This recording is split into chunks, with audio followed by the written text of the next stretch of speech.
Yeah, here we go. It's time for another five, the superpilotish five things to do with an old hanger. Welcome to the superpilotish channel. My name's Graham Wilson, and today in my basement, I'm going to whip out the other five. I like doing the superpilotish five sometimes. It's just, I don't know, go down the list, show's all done, have a good time.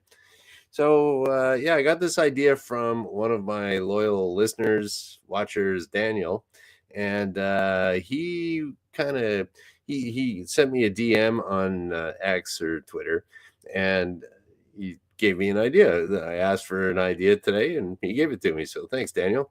And so he was saying his idea was to specifically talk about this one hangar, this one airport, this one company, the Curtis Wright aviation company, airplane company, whatever, gave me all this history. And I'm like, well, that is pretty cool. But I was thinking I'd make it a little bit more general and maybe not quite so piloty because a lot of people there that watch this show aren't pilots. So you got to kind of, I don't know, smooth it out for the people that are that don't have aviation on the brain. So let's just get right to it with the super pilotish five things to do with an old hangar. And the number one thing, of course, that comes to your head is turn it into a brewery. Huh? What? Yeah. That's what Daniel sent me today. It was like this, and it was funny that it was this brewery called the Hunter Gatherer Brewery in Columbia, South Carolina, at the airport. And as I was down in South Carolina just a few weeks ago, kind of driving my way back up north here to Canada from Florida, and that actually kind of popped up on my when I was looking for things to do there. So Daniel like said, "Hey, check this out." So I was like, "Yeah, I did." So I didn't actually stop by there, and it was at Owens Field. That's the name of the airport is Owens Field in Columbia, South Carolina. And I didn't stop in, but I mean, it looked cool. We'll say that. And yeah, so that got me thinking today. It's like, let's just make it general. Like, what can you do with it, like an old hangar? Oh, hey, Shecky, welcome to the show. And and if people are watching this on their TV or something like that, that's Shecky popping in to say hi. So yeah, you'll see that. Oh, and actually, for this show, if you can start thinking if you're watching, I only have four things on my list right now, so I'll take a suggestion from whoever's in the comments and puts out a suggestion for my fifth thing to do. That was kind of last minute putting this together. So brewery, okay, that's one thing you can do. And that's actually, I've never really heard of any other brewery being on airport property anywhere except for the Hunter Gatherer Brewery. So I'll put a link in the description below after I finish up the show here and you can check it out. Looks pretty cool. And that's what I used for my thumbnail too. So yeah, it's been around there for a while. 2018, I think that it's been in that location, and it that is a really good use of airport property if you can do it. See, that's the whole thing that's really weird about airports. Just depending on where you are. In the United States, the airports are in general like it's America, baby, land of the free economic zones or whatever you want to call it, free enterprise. Yeah, just go for it. Everyone's all positive about business in the United States, and they just go for it. And then they go out of business, and they go for it again, and they go out of business, and they do it again, and they turn into Elon Musk or something. So that's the way it is over there. In Canada, we like you can't do anything at an airport hardly. It's like you need approval of the crown. I knew someone that was building an airport here, a hangar out here in Windsor, and she was putting in this new hangar, and apparently it's like you need actual permission from the government, but it's got something. There's like a clause in there that says that if there's times of unrest, then your hangar belongs to the queen or king in this case, or to the monarch. I think she said it was like the actual monarch owns it. Weird. But I mean, that's probably some really old thing from like 100 years ago that they just never changed. But yeah, so if you're in Canada, it's depending on where you are. It's really tricky to do anything with your hangar, because usually the you can have your hangar, but the airport owns the land that your hangar's on. So it's like, and you'll never own that land. That's like they don't subdivide out a little piece of the airport and you own that, and you have title to that land. It's just like you can see some big gigantic hangars. They don't own the land and they're paying rent forever there. So in the United States, depending on where you are, you can like they have flying communities and stuff like that where you just land on a runway and taxi up to your house in the backyard, and that's it's kind of cool. Um, I don't even know if we have that in Canada. Like there'd be like aviation safety of the runway and clearance. And I don't know. America is just like, hey, hop in and go, man. You got the money, give her. So yeah, so in the United States, there's other things where there could be airport property, and you buy a piece of property right next to it, and you can just like put a hole in the fence and taxi on over if you want to pay for a taxiway or something. So this is kind of, I guess it's sort of American centric, this show, but not exactly. Just keep that in mind. And in Europe, don't even ask me about Europe. It's probably it's probably even worse in Canada. Okay, so what's another thing? And this is something I know that we do here in Windsor at the Canadian Aviation Museum. And you can rent out your hangar for different events.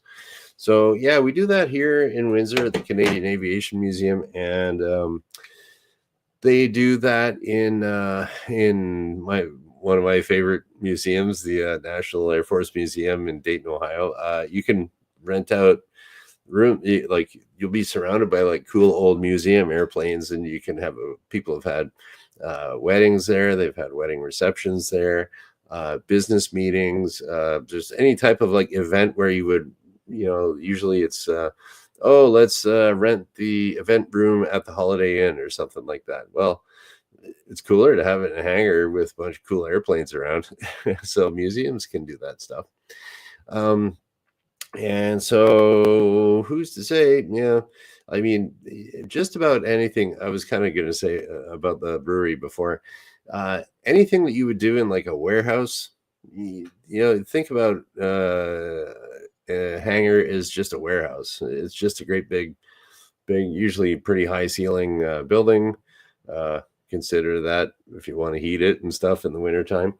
But yeah, so anything like that, think of like what do they do in warehouses? You could probably do that in an airport too. So here's another thing, number 3, and I'll bet you never would have thought of this in a million years. You can put an airplane in the hangar. Genius, eh? That's why you come to the Super Pilotish channel.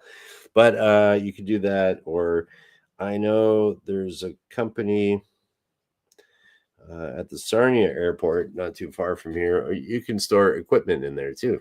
So say you have a construction company or something like that, and you want your mechanic to work on your backhoe, but not get rained on or snowed on or something like that.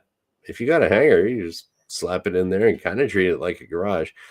Now, there's different rules about that too. Is that most airports, they want you to be doing airplane stuff in hangars.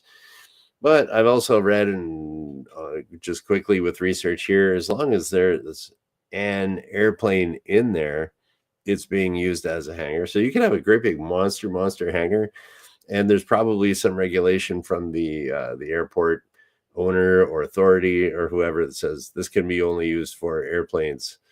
And you could say, well, I bought this piece of crap airplane. I'm planning on fixing it up. I got it for $500 from a guy over here. It doesn't have any engine, and it's got flat tires, and it's all rusty, and it's got some mice and stuff like that in the interior, but I'm going to fix it up. It cost me $500. Here's the registration for it. There you go. You're off the hook. Just keep the crappy old airplane in the corner and work around it, or disassemble it, hang it up on the wall. So yeah, you could do that. Or yeah, well, where there's a will, there's a way. And just basically, if you are doing anything that's like not aviation related, that's, you're on airport property, keep that in mind, that you still there's like airplane safety to consider here.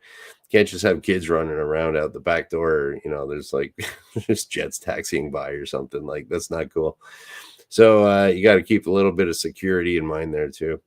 And then another thing, I don't know about in the United States, but here, another consideration that you might have is that anytime you want to modify a building or something like that, there's usually, if you want to do it the right way, you got to get permission from this person or that agency or whatever. A lot of guys don't do that. It's kind of like, I'll do this. Like, and another thing too that you should know, if you are going to be doing anything with airport, with the hangar, is that usually over the years, if it's an old hangar, like the wiring is kind of sketchy, plumbing can be sketchy, like everything can be kind of sketchy in these hangars. Like, there's no a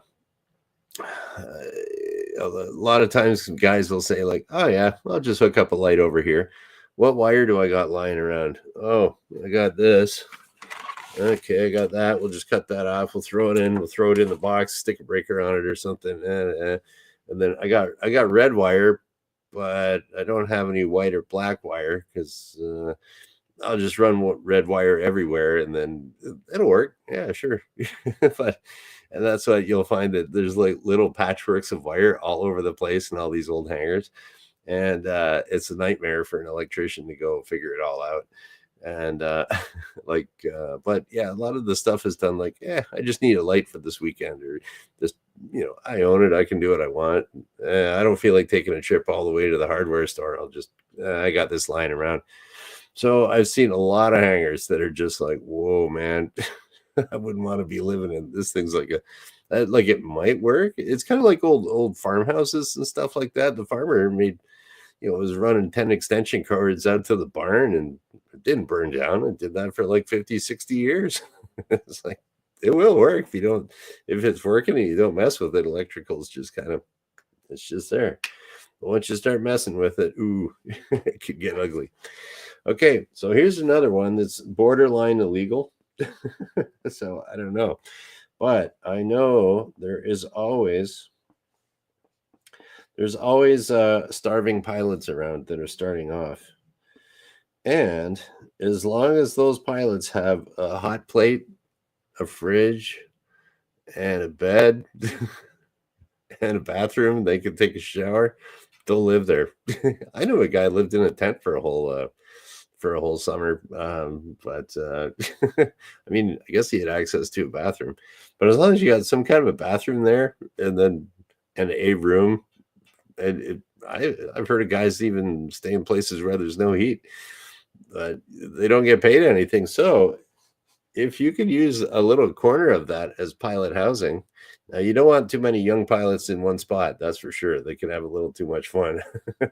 But yeah, if you want to up your, you got an old hangar and you want to help cut down on the, I don't know, the electricity bill or the rent or something like that, and you whip up a little bachelor pilot apartment out in the back, and then that'd be perfect for some starving pilot just to kind of hang out there, check his phone, starve, stuff like that for cheap rent. But I would say for pilot housing, don't get too many of these young pilots in one place. They'll have too much fun. So, and then you'll be hearing about it. But oh, hey, Greg's here too. Hey, Greg. Okay, so that was my number 4th. Super pilotish number 5. Let's see if I got any suggestions here for what 5 is. I'll have to. Oh, here we go. We got a suggestion for number 5 from Shecky over here. What do we got here? Shipping, receiving stuff. That's a good idea. It's the only one I got, so that's number 5. Count them, number 5, shipping, receiving. Thanks, Shecky. Shipping, receiving, I before E except after C. How did he spell it? Receiving. I could see how shipping and receiving. Shipping? I guess it's shipping and receiving. Shipping and receiving. There you go. Yeah, that would work, I would say. So some sort of kind of warehouse thing, or I know there's like at it would be so, there's usually a lot of if you're at an airport, there's some hangars are just full, and they'll be like, okay, we need this engine just showed up. We got these two engines that are going to go on this twin engine plane over here. The mechanic's not ready for it. Where are we going to store these things? We don't really want to store them outside. They might be there for a while. Hey, it could get received right off the truck over at Shecky's hangar there, and you could just keep it in there, and there we go. That's something to do. And yeah, there's probably something you could do there as far as shipping, receiving. It would be an address. You'd probably usually addresses are kind of tricky to find around airports. It's usually something airport road. Once you get there, like I know here in Windsor, it's like the address is insane. Like this hangar is off of this road, but it's just considered it's PO box whatever Windsor Airport. Where is it? Number something, but the road says this, but it's actually Unit B from this road. Unit B Airport Road, but it's actually the road behind it. And then yeah, it's kind of weird for that stuff. So you probably want a good address for any type of shipping receiving thing. But all right, there we go. Got some yeah, I'm trying to think what else you could use for a hanger. Like I said, I just whipped this one up fast. But we'll go through what we got. We got the 5. Let's go over it. Okay, number 1, have a brewery. Probably all kinds of wild regulations and everything about that, but it would be a very cool brewery, I'm sure. And then the public events, that's not too bad. You got to make sure you got the good restroom facilities. They call them restrooms in the United States because you have to rest in the restroom. You bath in the bathroom and you wash in the washroom. So anyways, but yeah, you kind of got to watch out that, make sure your facilities are okay for events, but you got the room, you could probably pull it off. You could actually park an airplane in a hangar, or you got your construction equipment. You can kind of use it sort of as like a garage kind of, and it would all depend. Of course, this is all depending on costs and local regulations and things like that. But sometimes if those costs actually, if they work out okay and the regulations are okay, and maybe you can skirt that regulation over there. Or if they catch you, they just say, "Oh, hey, fix this." Oh, I forgot. Then you fix it up and you're good. But don't burn the hangar down. And then pilot housing, I would say, you could just say, "Hey, that's my full-time security guard." This pilot security guard guy. I'd buy that. And then, but yeah, like I said, for the pilot housing thing, don't get too many young pilots together. They'll have too much fun. And shipping and receiving, according to what Shecky was talking about. Oh, I forgot to get Shecky off here. And yeah, so good work. You got lots of room. Some kind of logistics center, something. There's usually I think, what do we got? The property here in Windsor, they subdivided a little bit of the airport off for a FedEx building. So if you want to do your own personal FedEx and you got a hangar, I don't know, might work. So yeah, so here we go. We'll go through our little comments here. I'm gonna do some driving around this afternoon because it's kind of rainy here, and it's like, but you always got to get out of the house, otherwise you'll feel like a bum. Okay, what do we got here? We'll go through some of these comments. As before, Shecky said hi. Hi, Shecky. And the ship and receiving, that's cool. And okay, when Greg popped in, he was saying his favorite antique shop is a converted crop duster hangar built in the 1930s. Yeah, there we go. Antique shop. That usually, yeah, they got lots of old junk, but it's cool junk. I love antique shops. You go in there and you're like, or vintage shops, like, oh, that's like the coolest old night green, turquoise kitchen set or something. Oh, that's so cool. I just can't buy it because I already have a kitchen table. Or like, it's like, oh, that's the coolest lamp. I don't need a lamp. Or it's like, I love that brass light fixture is fantastic. Uh, Actually, I would buy the brass light fixture. I got an awesome one here at an antique shop because you got the I don't know. We always call them boob lamps. Everybody's got the boob lamps that look like boobs. Here's your standard lamp. That's the boob lamp. I'm gonna make it on a little piece of paper, and I think they're the ugliest lamps you can possibly get.